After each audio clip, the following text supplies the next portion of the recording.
Hi, all. Welcome, everyone. We'll get started in just a moment once people have a chance to get settled in with their audio.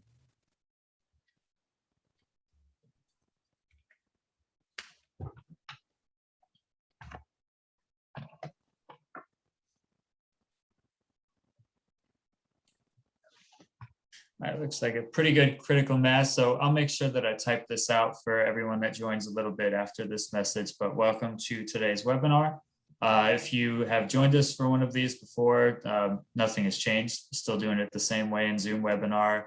It means your cameras and your microphones are disabled by default. So if you have a question or you want to make a comment, then you can use the chat feature or the Q&A. Q&A is preferable for any questions, but if you just want to make a comment or talk with other colleagues, the chat is perfectly fine. Just make sure that you select all attendees from the little drop down there, or else only the host will see your comment. If you have any technical issues, feel free to reach out to me, but just keep in mind that this webinar is being recorded. So if you drop out or have to, or if you come late for that matter, you'll be able to watch the whole thing in its entirety about half an hour or so after we conclude. So without further ado, I want to hand it off to Julia Finocchi. Julia? Hello, everyone, and welcome. Welcome to the September Edge user group. Can you believe it's September already? Here you will get an update on what's been happening in Edge as you do each month and what to expect in the near future. After you hear from us, you'll have an opportunity to ask your questions of the members that are here, the council that are here, and find out about the best use of the resources within Edge when evaluating the international credentials. I would like to introduce my colleagues and our host today, Jasmine Saidi Koonig. She is the IESC Chair and Founder, President and CEO of ACEI, and my colleague at ACRO, Drew Carlisle. He is the Assistant Director of Edge Development. And with that, I'm going to turn it on over to Jasmine, who's going to tell you a little bit about the IESC. Jasmine? Thank you, Julia, and hello, everyone. Reporting from a very cloudy Southern California, but here we are. I'm usually joined by several members of our group on the IESC. Unfortunately, today, several had other conflicts. So thank you, bear with me. I'm going to do the best I can to cover some of the country updates that we will be touching on today. But a little bit about the IESC, which is the International Education Standards Council. We're the body that oversees the country profiles and the credential advice and grading scales that you find on the on Edge. The council is a representation of volunteers. We're a group of volunteers with experience in credential evaluations, international admissions, and we bring our experience from the public and private sector. That is really an enriching contribution that you will find to how Edge is developed and updated. We receive the inquiries from all the Edge users. We receive the questions. We receive new credentials. Some of them are supported by research, and what we do then is to carefully vet the research, discuss it amongst ourselves, sometimes do additional research ourselves, discuss more, and then reach final conclusions, which generally represents a majority consensus amongst the IESC. And once this is completed, we turn it over to our colleague Drew, who then updates the information on Edge. We have two each year. Before we go to the agenda, I just wanted to also give a shout out to our fellows. Every year we have two new candidates who apply and are selected and become a fellow on the council. This year we have Haley and Rebecca as our current fellows, and our previous fellows were Rosalie and Lloyda. Rosalie and Lloyda's contribution to IESC was a research project that we assigned them on the offshore medical schools in the Caribbean. This is an incredible document that will be released soon and will be of benefit to all of you who are engaged in evaluating credentials, especially when they are in the medical field. Rebecca and Haley's focus for this year's research will be on the Bologna compliant degrees. So let's move on to our agenda, which Drew can highlight for us. Thank you. Thank you, Jasmine. Hello to everybody today. Thanks for joining us. So today we're going to focus a little bit more on India. If you've been with us, I believe the last two sessions, we've done some updating to some of the grading scales, providing more background for all of that. Today, we're going to talk about some changes that were made to the BBAs, the Bachelors of Business Administration, as well as some distinctions between the different kinds of Bachelor of Fine Arts that can be issued, either the 3- and the 4-year program compared with that 5-year program. The Master of Fine Arts, which would follow that bachelor, if it's preceded by a 3-year bachelor in all kinds of subjects, you should look at it a little bit differently than if it's preceded by that 4-year Bachelor of Fine Arts. We'll go into all of that here in just a little while. And we are going to be presenting updated information on the Bachelor of Engineering, but we're still doing the research that's required on that before we can present that out. Jasmine mentioned that sometimes people will submit credentials and submit questions to the IESC. We're actually going to go over some of the best practices that you can use that will allow the IESC to look at and review all of that information quicker, more easily, and get that decision back published within EDGE. Did want to let you know that we are having the International Institute is coming up here, which is best practices and credential evaluations, and an in-person SIM meeting is going to be taking place. We've also got registration for online courses for India and China should be up in the next week or two. There's a lot coming down, but for now, let's just stick to India. Jasmine?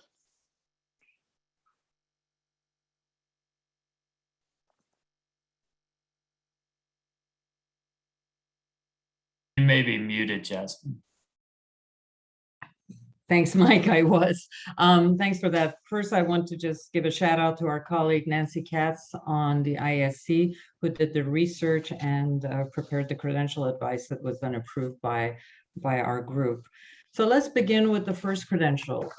This is the Bachelor of Business Administration. Currently, this is now a 3-year qualification. It requires completion of Standard 12, which is the final year of upper secondary, typically validated by the higher secondary certificate or its equivalent. That's what is required for admission. And what the credential advice for the Bachelor of Business Administration is that we recognize it for 3 years of university study in the United States. This degree in the past was a 2-year program, and our suggestion is to refer to the country studies reports that are archived under India. These are the peer workshop reports. You can view these and you can then see exactly at what point the 2-year degrees were offered and when they were phased out. But the current posting for the Bachelor of Business Administration is relevant to the 3-year undergraduate program. And as I said, the comparability to that is the 3 years of university education here in the United States. Next. And those archived country studies that Jasmine was mentioning, they're not just in India. They're located on the overview page of many countries throughout all of EDGE. And once you're logged in, you'll be able to access those. It's great information that's no longer in print. And it's really useful if you come across any older credentials that you really need to understand more fully. Sorry about that interruption. No, that's wonderful. I'm glad you said that. And one of the perks of the peer workshop report, I think it was a 1986 peer workshop report that is also digitized and saved under the archives on India, is that there's an incredibly helpful chart that breaks down all the states of India and breaks it down by the number of years of secondary followed by number of years of post-secondary. And you can see exactly at what point in time a program, a secondary program was maybe 10 years and terminated after 10 years, or 11 or 12 and so forth. It's a wonderful tool to have, and it's a great bonus to your EDGE subscription to have access to these incredible publications that, as Drew said, are no longer in circulation. Okay, next would be the Bachelor of Fine Arts. So what we found here is that there are various lengths of program for this degree. There are the 3-year, 4-year, and 5-year programs. And one of the things that we wanted to focus here with the 5-year is that just because it says 5 years doesn't necessarily mean this is a 5-year post-secondary program. This 5-year program requires completion of 10 years of prior schooling for admission. So when we look at it that way, then we are looking at a 2+3. That means the first 2 years are comparable to our years of 11 and 12 of upper secondary, and then the 3rd, 4th, and 5th year will be then considered to be comparable to the first 3 years of an undergraduate program. So this 5-year BFA from India will be considered comparable to 3 years of university study, looking at the year 3, 4, 5 of the 5-year. So the first 2 years are counted toward the meeting the pre-university requirements satisfying high school completion. The 3-year bachelor degree will require for admission completion of standard 12 or the higher secondary school certificate or its equivalent. And if it's a 3-year Bachelor of Fine Arts, our placement recommendation is comparable to 3 years of undergraduate university studies. The 4-year Bachelor of Fine Arts is based on completion of standard 12 for admission. And for that reason, then we recognize this as comparable to a bachelor's degree. So again, the 5-year Bachelor of Fine Arts includes the last 2 years of upper secondary, followed by 3 years of undergraduate education. The 3-year bachelor's degree will be considered comparable to US 3 years of undergraduate, and the 4-year will be considered equivalent to a US bachelor's. This is why it's so important to always look at what is required to enter into a program, not just the credential that's awarded at the end. So true, always. Let's see, what is our next credential? Oh, the Master of Fine Arts. Well, this is also an interesting one because the criteria for admission to the Master of Fine Arts can be either a completion of a 3-year bachelor or a 4-year Bachelor of Fine Arts. So if an individual enters this Master of Fine Arts program based on a 3-year bachelor's degree in any field, it could be a bachelor's degree in history or in English, but if they enter the Master of Fine Arts based on a 3-year bachelor's degree, then the placement recommendation is that this is comparable to US bachelor's degree. However, if admission to the Master of Fine Arts is based on completion of the 4-year Bachelor of Fine Arts, then the Master of Fine Arts on its own is recognized as comparable to a US master's degree. So again, the entrance criteria plays an important part in determining the comparability, and in this case, it's also the undergraduate specialty. So if you're looking at the 3-year bachelor's degree, getting into the 2-year Master of Fine Arts, you're typically looking at someone who has a degree that is not in the fine arts field versus the person who has a Bachelor of Fine Arts who's completed a 4-year program. Okay, what is our next credential? Oh, well, that was it for my for the India credentials. Are there any questions regarding this right now before we go into the next slide? Because I know this is a lot. I don't see any questions in there, Jasmine, but if Okay. people want to start thinking about that and entering them, that'd be great. And Perfect. while you're doing that, if you're doing that, I'll go ahead and tell you about an upcoming coffee break that we're having. And this coffee break is called Education in Crisis. Now, you know, ACRO offers coffee breaks and webinars. The coffee breaks really came out of sort of the whole COVID-19 and the pandemic and thinking about things that people really needed to hear about. Whereas, you know, sort of a discussion kind of idea. So in part, that's what this is as well. So this is a free webinar on Wednesday, September 22nd from 2 to 3. We're going to talk about COVID-19, but we're also going to talk about all the other crises. And that's really, we're going to focus on those. And sadly, we have plenty to choose from right now, don't we? So Afghanistan, Lebanon, Haiti, Myanmar, etc. So that's going to be what we're talking about. We're going to talk about things like flexible admissions and financial policies, scholarships, and where are they available for those who experience disruption. What are some collaborative opportunities that you might have with your local community? And we're really fortunate to be joined by two excellent colleagues and members, Chris Adams of Indiana University in Bloomington and Stacy Gustafson of Montgomery College. Each of these were contributing authors on our displaced persons report that we did a couple of years ago and released. So they'll talk about their own institutions and what they've done sort of on the ground, grassroots efforts to deal with these crises that have come walking through their doors, as we know, which is what happens with us. So that's this coming Wednesday, September 22nd. Come ready to talk, ready to share. Yes, Ina, great. I'm seeing your chat. It would be great to have you on there and to share some of your topics. And so there was an article in our Connect. There'll be another little blurb in our Connect this coming Tuesday about this webinar. And we'd like you to sort of put on your thinking hats. What have you done at your institution? How are you dealing with this? This is really one of those discussions that we want to have, because we know when the hive gets working, we get lots of brilliant discussion and ideas. So that's what this is all about. Also, and I apologize because there's not a slide in here about this, because we've just really set down the date.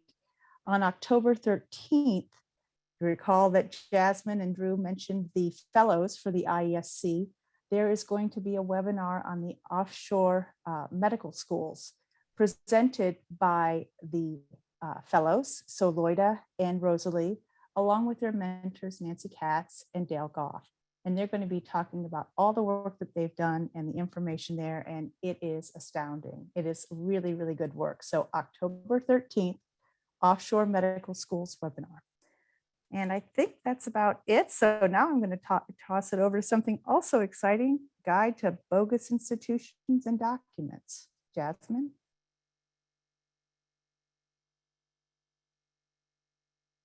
Jasmine, I think you're still muted. Thank you, Julia. And again, I wanted to just say thanks again for hosting the upcoming webinar on education in crisis. I think that's going to be a really valuable hour for many of us who are who handle credentials from individuals who are coming to us from these various troubled zones. So thank you for that. All right. Well, unfortunately, the issue of bogus credentials, diploma mills continue to fester. They're not going away. It's a billion-dollar industry, and where there's money to be made, there will be con artists who will sell their wares, and then there's people in desperate situations who may find these palatable ways to obtain and procure credentials. So to help us, a wonderful publication was released earlier this year. It's the Guide to Bogus Institutions and Documents. There are several contributors to this publication, 3 of whom serve on the IESC. We have Emily Tsay and Ann Koonig and myself, who contributed chapters to this. It's a great tool to have. There are other wonderful contributors such as John Baer. I think it was Alan Ezel. So you some big names in the field who've been fighting diploma mills and bogus credential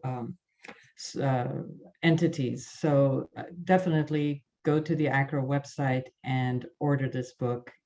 It's a must-have if you're in this field of international credential evaluations.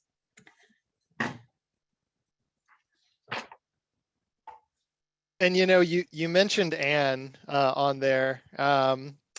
So our colleague Anne Koenig, she retired very recently, within the last 24 hours, actually. She was someone that participated as an observer on the IESC. And Jasmine, would you like to just talk about some of what she brought, just some of her approaches and viewpoints? And I know that you've collaborated with her over the years, and just anything that you can remember and want to share. I think Anne and I grew up in this field. We both kind of came into this field. I don't want to age us, but it's been a few decades. So yeah, we grew up, and it was just wonderful to have Anne joining us on the IESC as the liaison for ACRO and the IESC. And she brought with her an incredible wealth of information and impeccable research skills. I'm still in disbelief that she is retiring, because it's a huge loss for us. But some of the nuggets of wisdom that Anne has shared, I would love to pass that on to all of you, whether you're new to the field or you've been in this for many years. It's just a good reminder. And of course, the most important thing in what we do is research. And it should be primary research and verifying, constantly verifying. It's so important, because you don't want to leave any rocks unturned. You really want to look under every rock to be sure that you have legitimate information from legitimate sources. Of course, consulting texts. There's so many good researched published materials that are available, particularly the ones that we mentioned that are on the EDGE database under the country profiles. A lot of historical information.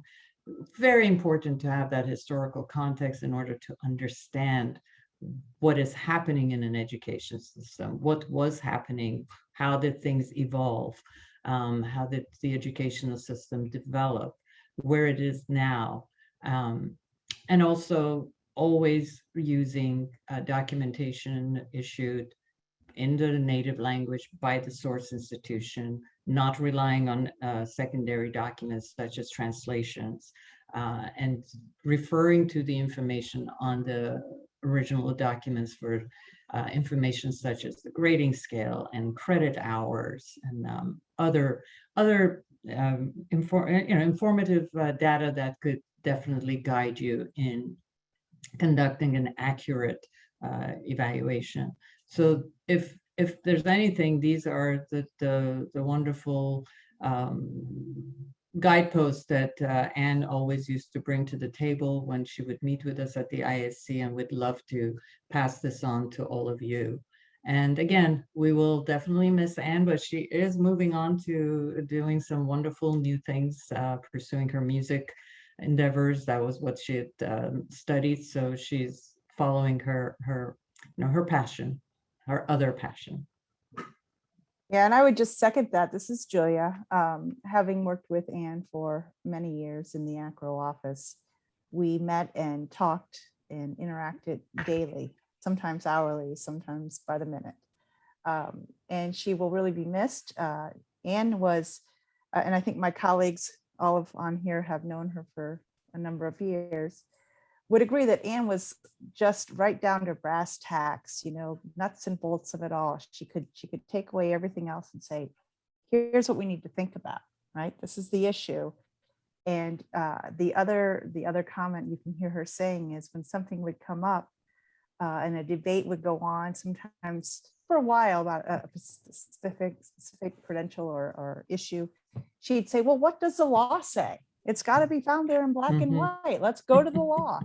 But she always did it with heart and just compassion. So she will be missed, but we're lucky in that she has left a long legacy in not only the EDGE profiles she's developed, but much of the work that she's done, including her work on the bogus institutions and documents. So even though she's retired and enjoying her music and many other things in the future, we can always go back to her because she's has certainly put her prints on EDGE and on much of our work. So Here, here. Very true. all right, what's our next slide? Yeah, one of the things that Anne really helped impress upon me was the importance for process and really developing that process and making sure that there's an equitable way to approach any situation, because as you're all aware, there's going to be something that you're unfamiliar with. When EDGE is not reflecting something that has come across your desk, we want to be sure to share that information with everyone out there. And we would appreciate it if you could reach out to us and let us know something that needs to be reflected within the database. So, and would love all of these suggestions if she were on this webinar right now. But here are the suggestions for what you need to include when you reach out to EDGE. It's really useful if we can get that redacted color copy of the document, all sides, the front and the back. That would be helpful if that was provided. Please redact the name, the date of birth, any student ID numbers, any birth certificate identification numbers. We need to protect the identities of all of these students. That is their private information. That's not something that the IESC will even review if any of that information is not redacted. So that's important. How did you verify that this was issued by a recognized institution? Where did you do that research? What was the minimum entrance requirement to get into this program for this credential that you're bringing forth? Can you tell us the duration and the description of the program? Being sure, just like throughout all of EDGE, we always reference the length and duration of a program based on full-time enrollment. That's what we're always basing our recommendations on. And what does this credential provide access to? All of this information is something that needs to be researched, and it is a best practice to do that primary research. You need to be able to cite your sources, and you need to be able to provide those links so that the IESC can review this and bring it forth for discussion and get that into EDGE so that you and everyone else will be able to see that new credential. We really appreciate your collaboration, and it's just helping to make the product more useful for everyone. Now, we've been having a few questions that have been coming through, but I have a question for you. Let's see, I think we have a poll question queued up. Yeah, what segment are you representing here while attending this webinar today? Are you with an institution? Are you with an evaluation service? Are you with a government entity? Are you with a law firm? Have you been to one of these user groups before? Are you an EDGE subscriber? Please take a moment and fill this out just so we know who we're talking to today.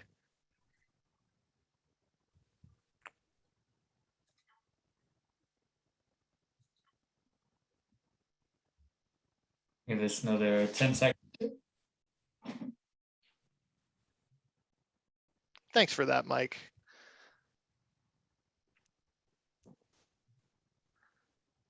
If it is your first time coming, we're glad that you've decided to join us today.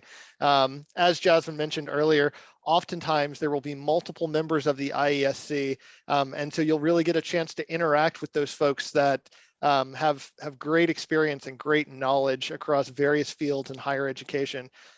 Most of you today, it looks like you're representing an institution, over 90%. We've got a few folks that are coming in from evaluation services and a few folks that are here with a government entity as well. No one with a law firm or an immigration office today, it appears. As Julia says, welcome to all of the newcomers. Wow, this is great. We've got 75% of you that filled out the poll that say this is the first time that you've attended this user group. what we're going to do, there's going to be credential information. There will be tips and tricks for how to best use your Edge subscription in some of these user groups. We'll be giving ideas for how you can connect with colleagues, both things that Acro offers and just available free resources that are out there in the world. And it looks like most of you are already Edge subscribers. If you're not, there is actually a free trial of Edge available. You would just navigate to the Edge page, which is www.acro.org/edge. I'll put it in the chat in a second. And there's a way to get through and get a free 1-week trial of Edge just so you can look through and see everything that we have to offer. Oh, and speaking of tips and tricks, I have another question for, since a lot of you are Edge subscribers already, are you using that bookmark feature within Edge? Do you read the Edge alerts on the homepage there? And if you have no idea what I'm talking about, let me know that as well. Those are a couple of tools that we have put into this newest version of Edge that a lot of people are finding useful, but you can't use them if you're not aware of them.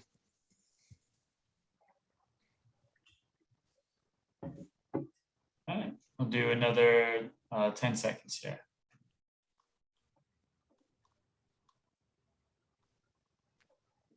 Thanks for that, Mike. I appreciate you helping us out here on the back end. All right, fairly close split here. About 30% are using that bookmark feature.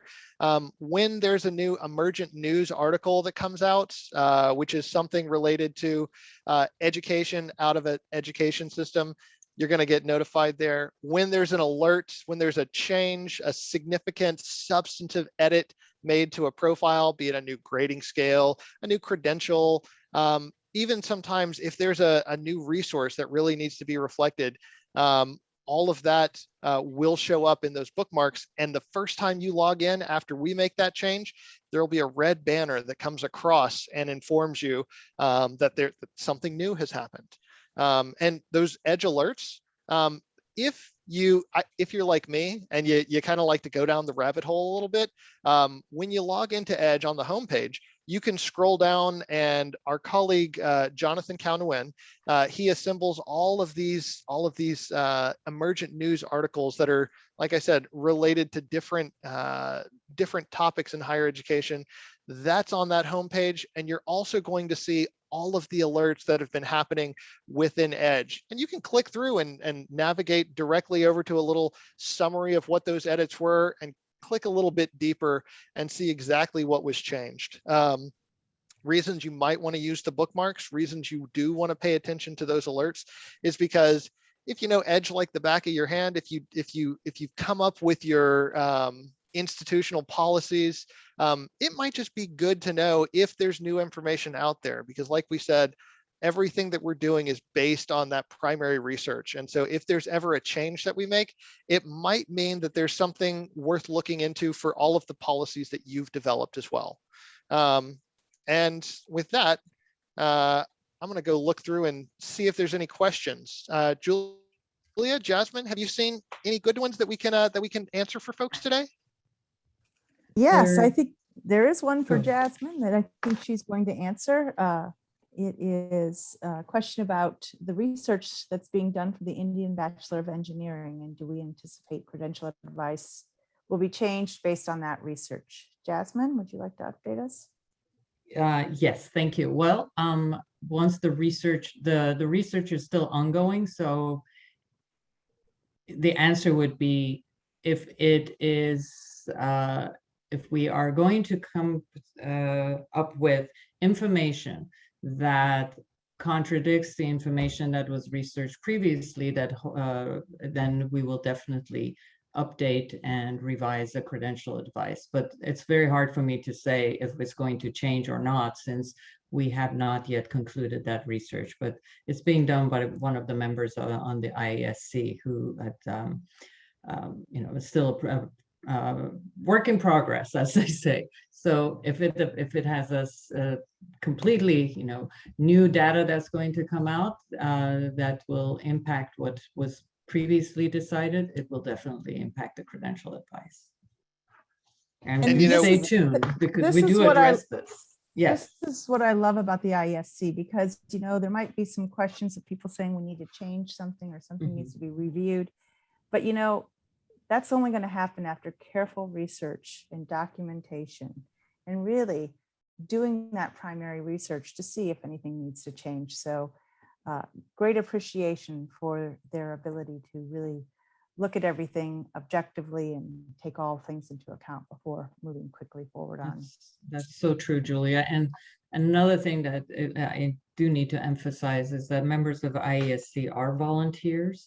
So they all have other obligations that they manage. So the fact that everyone, you know, jumps in and does this research is really over and beyond the call of duty. That's why it's so helpful when you're submitting your queries to EDGE, if it's regarding a credential, to do some of the preliminary research yourselves and present to us some of the facts that Drew went through. That will really help us expedite the decision-making process that IESC goes through. So if the onus is left on IESC to do the research, then it may, you know, that's why sometimes there's a lag, or the turnaround time in coming back with, you know, kind of the questions that need to be answered may take a little longer, is that we do have to do a lot of the legwork. So some cooperation from the EDGE users, together we can really manage to push some of these projects forward so that the answers to your questions are addressed more expeditiously. And there is a question in the chat, and I think Drew will actually answer that live as well when we get to the a couple of slides later about what we do when there's a broken link in EDGE. So yeah, the question that came through was, who do you reach out to if you come across something that is broken within EDGE? Send it right directly to us. There's a contact us link on every single page within EDGE. That's going to give us a little bit more information, trying to narrow down what page it was that you were encountering this on, but a little description about what happened. And again, if you did that research and you found what the correct link was, that's really helpful, because that's something that we can go through and we can verify. We're going to be doing that research ourselves, but we're all in this together. And if it's a team effort, we will get that out even quicker. Yeah. And there's another question that just came in, and how do we access past EDGE monthly user group meetings? So all of these webinars are archived on ACRO's webinar page. I think we'll find that link and stick it into the chat. But that's something that you are able to go through and you are able to access at no cost. These are just resources that are there and available for you. And we encourage you to, while you're looking through for the EDGE user group that you missed, we encourage you to look at some of the other offerings that we have. As mentioned, we've done coffee breaks throughout the pandemic, and that's really what got it started. And there's all kinds of topics on a whole host of issues. I like I said, I like to go down the rabbit hole, and I will look at our domestic offerings as well as the international webinars that we put together. Yeah, I'll find that website and stick that right in the chat for you. while you're looking for that, Drew, there's one more question for you that I think you can answer very quickly. And that question came from Susan, and she wanted to know, where in EDGE did you find the recommended US credits for a country? I think I said that right. Where's the best place in EDGE to see the recommended US credits for the countries? The recommended US credits. So it's kind of like a transfer credit type of question, trying to understand. Yes. Yeah. So EDGE actually looks, rather than at that transfer credit, looks at those completed credentials more, and the placement advice, the placement recommendations are found on the credential itself. And in there will also be author notes that might give you more information, things to consider. But all of this is going to be up to what your institution does with regarding transfer credit. If you haven't developed your own policies yet, I would recommend that you could start by treating international students in a harmonious way as you treat domestic students, and see if you can have those policies work well together, so that everyone is standing on equitable footing. Julia, what would you say are some good practices when you're developing those institutional policies? Let me see if am I muted still? No, good. Nope, I can hear you. Well, the first thing I would say is read through the profile on the country. It's really important that you get to understand what the education system is. One of the things back in the days when we used the books too was we'd always say, read the books first. Don't just immediately go to a placement recommendation. Look at that ladder and see how that education system is set up. And then maybe then you find the credential. And just what we talked about before with India, not only what does this credential lead to, but what's the admission criteria for that credential? So all that together is going to help you piece together sort of what is the advice that might be useful for that credential. And then, just like Drew said, is there an author note? Is there something else that's going on there that maybe you need to take into that whole situation before you make that decision? But really, I mean, it's kind of looking at the whole picture. And then the more specific question after you've done all this is now, what about credit? Mhm. You know what I'm saying? Make sure the cart comes before, or the cart comes before the horse, right? You know, you need to know, or whatever that is. Make sure that you know what's going on, what goes into that credential before you decide, okay, what am I going to do with this credential? Does that help? Right, there you go. Strike that and reverse it.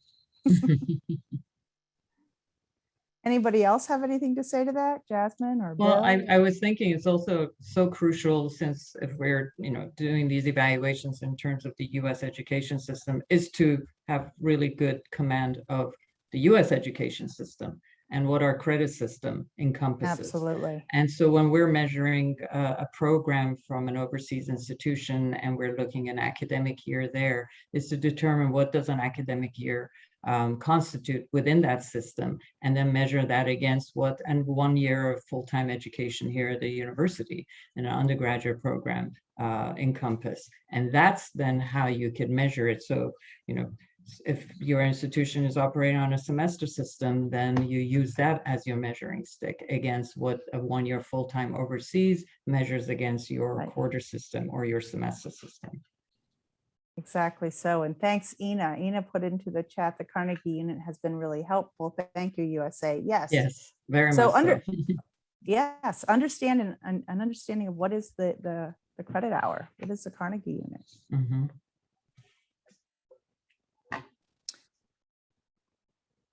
Okay, let's go on. Let's and keep the questions coming. I'm going to try and keep track of the chat as well. But connecting with your colleagues, that's really, really what all this is about, isn't it? Us getting together and chatting and learning from one another. So there's a couple of ways that we have set up doing that. One is the International Activities Group. So we've moved the Google group in order to improve its deliverability, its operability, its searchability, the whole thing.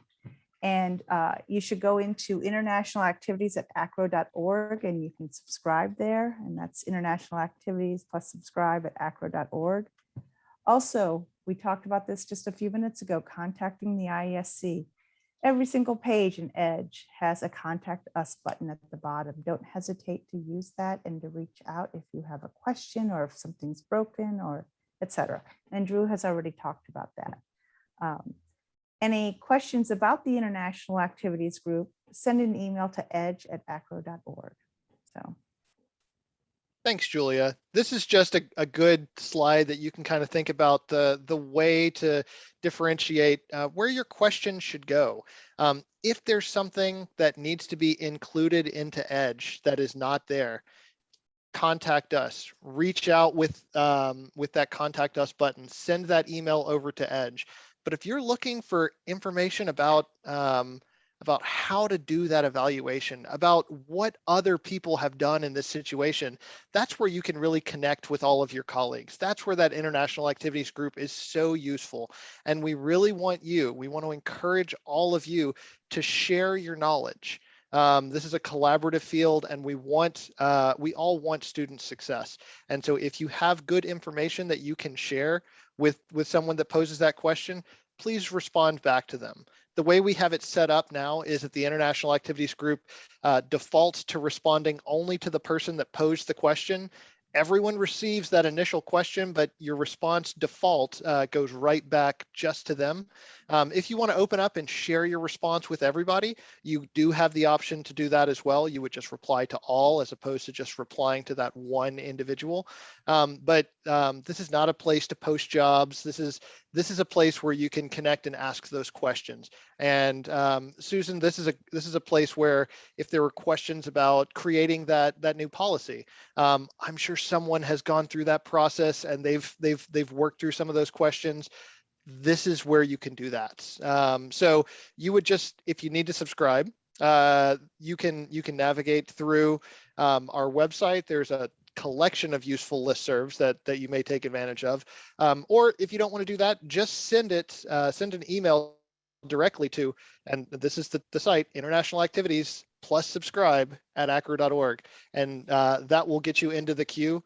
When you post a message, it'll be held just briefly for a moderator to go through and ensure that it's appropriate, ensure that the question is the type of thing that should be put out to everyone that's on the listserv. And like I said, a great free way to connect with colleagues.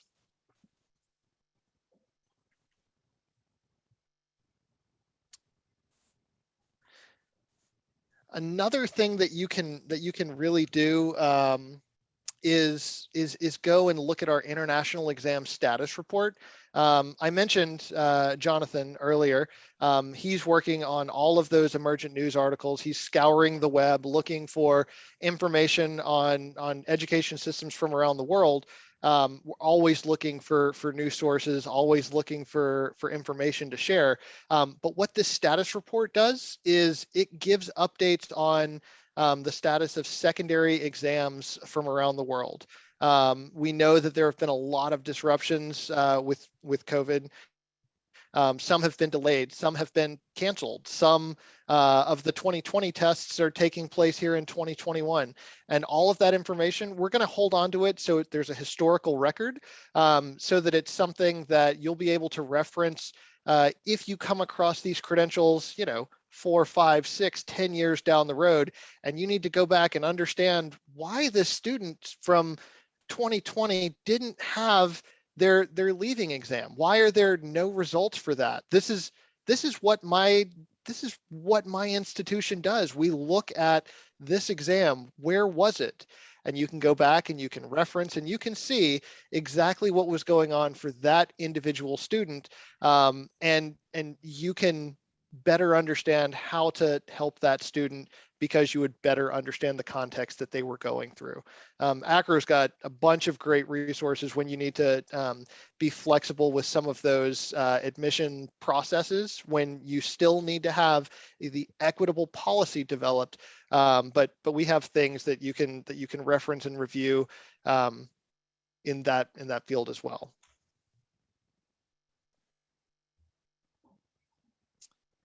And moving on, Julia, do you want to just give a couple of more ways that maybe we could stay connected, just for folks that are still here on the line? Sure, absolutely. So you can join the EDGE mailing list, which would get you these updates about the EDGE user group. We mentioned the international activities.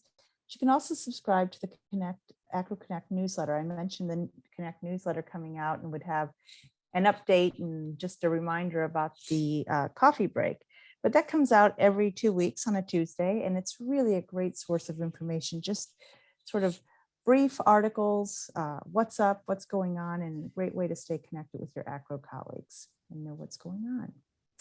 And then I would also, for the next slide, talk about the Gloria Nathanson Research Fund for International Education. Gloria Nathanson is really is just a pillar in our field. And we have, when she retired, we had this research fund that was set up and gives award of up to $1,000 to support any travel expenses, research materials, any other costs related to research in the international admissions, international education area. So that might be doing actually a country profile. It might be an update on the system that's already there that hasn't been updated recently, a white paper on the subject. Really thinking about something that is of interest to you. We know a colleague who is getting her master's in international comparative education and has started doing a lot of research on a particular country and is dovetailing that into an application for this research fund, for the $1,000 research fund scholarship. So great way if you're in the field and you're really trying to get something done or you're really interested in a topic, to find financial support to help you do that research. So this is what it's all about here, kind of channeling ways for you to continue your research and your expertise and your commitment to this field.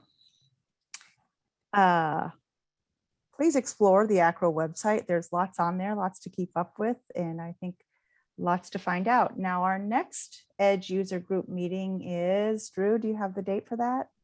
Yeah, the next EDGE user group meeting, it's always going to be the third Thursday of the month, just the third Thursday. And in October, that's going to be on the 21st. The 21st. Yep. Okay. October 21st, mark your calendars now. Yeah. And if there are any other questions, go ahead and pose them now.